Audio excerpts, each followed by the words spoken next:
It's of utter importance to get the young people involved. And so I'm going to try my best to get this seen by as many young people as I can. We have to bring sound money back into the system. We're going to have an ultimate collapse of the US dollar. And it's not going to be pretty for a lot of people. Everyone who has their savings in dollars, it's not going to happen overnight. It's just going to be, it'll continue, and then it'll speed up. It'll start speeding up.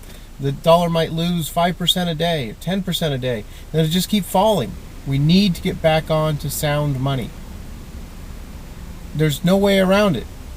If you look throughout history, throughout thousands of years, anytime paper money has been tried, it has collapsed. Paper money has never survived throughout time.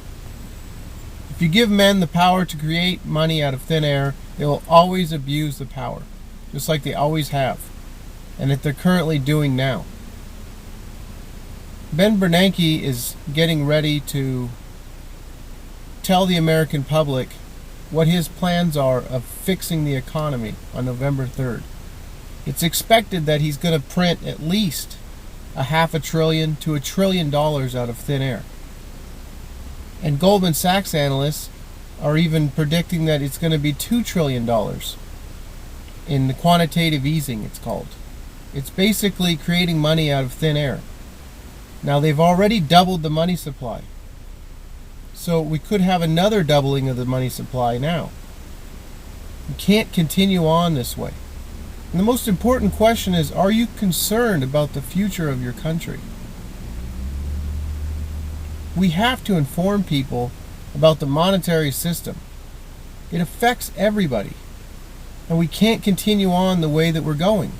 We have to slowly incorporate sound money back into the system. Now, I know this can't happen overnight, but I was reading a piece today by a man named Hugo Salinas Chavez from Mexico, who's been trying to get silver back into the Mexican monetary system for 20 years or so.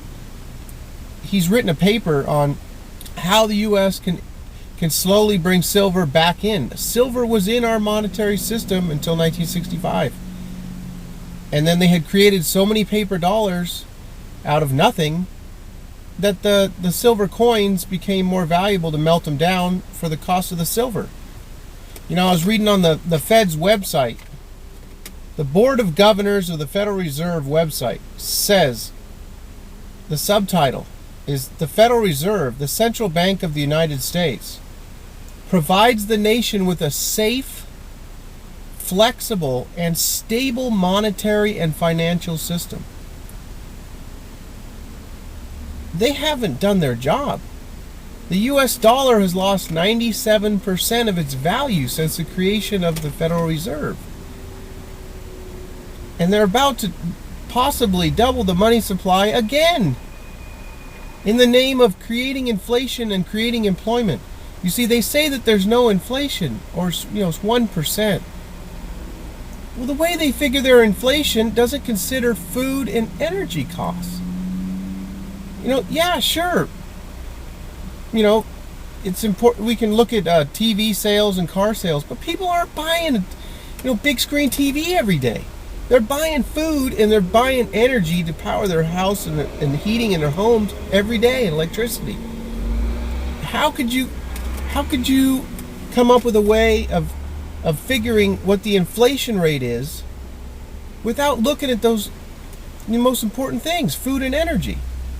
Now, of course, it works in their favor to figure it that way, because if they say inflation is only 1%, well, then they only have to give a 1% raise to all the Americans on Social Security. And this is the second year in a row where they said they don't even get a raise. They can't justify a raise for people on Social Security because there's no inflation. But that's a lie. There's plenty of inflation, and this will show up in higher prices. Inflation is the increase in the money supply. The money supply is inflated. Well, they just doubled the money supply after the '08 crisis. And it takes a year to 2 years for that increase to show up as higher prices.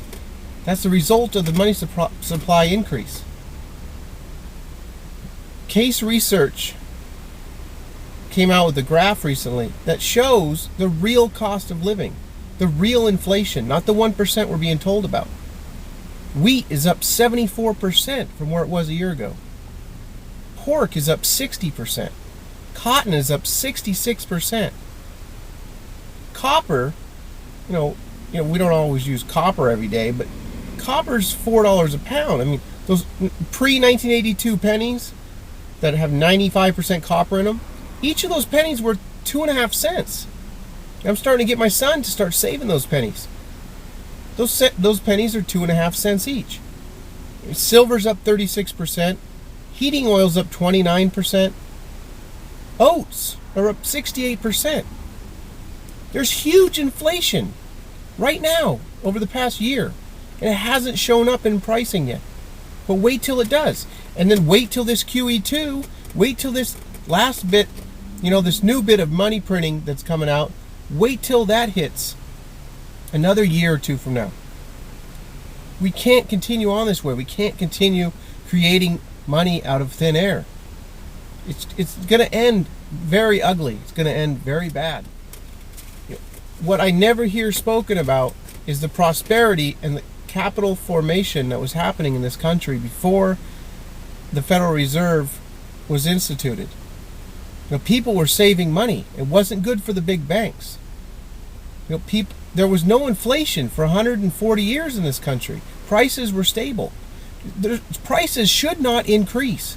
When you have an economy that's increasing, that's becoming more productive through technology. A farmer used to be able to feed just his family. Now that farmer can feed thousands of people with the technological advances in his equipment.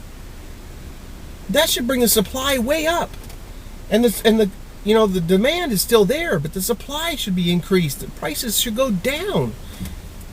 Prices should go down in a productive economy, not up. We've been tricked into believing that inflation is just a part of our, everyday being. It's just, the Federal Reserve, they're stabilizing the monetary system, and what they're doing is in support of a stable dollar. They have to lower interest rates down to nothing and keep causing these bubbles. They need to step aside. We need to be on a free market. We need to be on a sound money system. This is not going to happen unless somehow we inform American people. You're not going to get this on television. The internet is great because we're finally having people wake up. I mean, everything I know, I learned listening to interviews, and almost everything besides reading books, it's all come from the internet. You don't get this information on television. I had an argument with someone saying that everything was relative. We used to make so much money at our job, $5,000 a year. Now you make $50,000 a year. Well, things have gone up 10 times in the cost of things. It's all relative. We make so much more money as prices rise. That's not true. When I was a little kid, my father was the only one who worked. And he was able to afford everything that we had to pay for. The house, the cars. We didn't have lavish vacations, but my mom didn't have to work. Right now, I can't imagine how I would make it if my wife wasn't contributing. That's just the way it is. You have to have a 2-income family these days. That's because the value of the dollar has dropped 97%. It's down 90% since World War II. Since back the time I'm talking when my father was a kid. His mom stayed home. We've been cheated. We've been tricked. Inflation steals your wealth over time. People, when they retire, they need to know that the money they have in savings, that they can count on it. They can have a peace of mind. That money value is going to be there in 10 years from now. They shouldn't have to worry about inflation. There's no need for inflation. We need to get back on sound money. And the time is now. We need to incorporate silver back into our monetary system, and it needs to happen soon. Please help spread this video around. Please help inform people. I know a lot of people here on YouTube. You're doing an excellent job informing. I have a lot of people that I follow. If this is something that's new to you, I'm going to try and show this video and attach it onto stations where, you know, teenagers are watching videos on, you know, people acting all goofy and stuff. I mean, I'm going to try it as hard as I can to get more young people involved.